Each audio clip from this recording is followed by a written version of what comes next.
if you guys are experiencing this issue that I'm experiencing, as you can see in this picture right now, where half of my LEDs are working and some of my LEDs aren't working. If you look at my RPM gauge, the 1000 RPM and 2000, around that area, that bulb isn't working. What I did here is when I switched over all the halogen bulb to the LED bulbs, that one and the one near the coolant temperature one is also not working.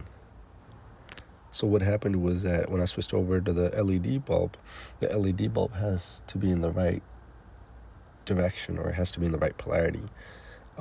What I realized soon after, or what I realized now after doing some research, is I most likely flipped it the other way where it should have been. So the positive negative was flipped, and that's why it's not working. That's why it's dim over there, so you can see low brightness.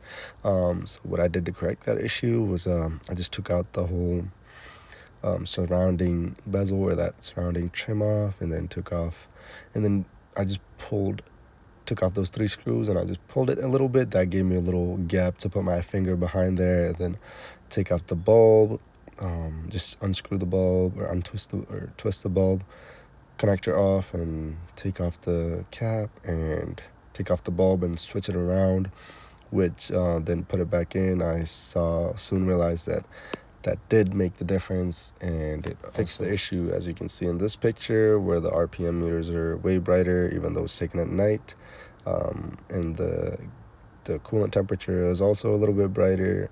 The only difference is it's been taken at night, but I do believe when I was doing the RPM one, I did saw the difference, and it was there was a little bit of sunlight going on. So if you are having this issue, hopefully this is the problem with the polarity and then the bulb being flipped. So just take off the dashboard of the speedometer, the speedometer, and then just take off the connector and flip the bulb around, and hopefully that fixes the issue.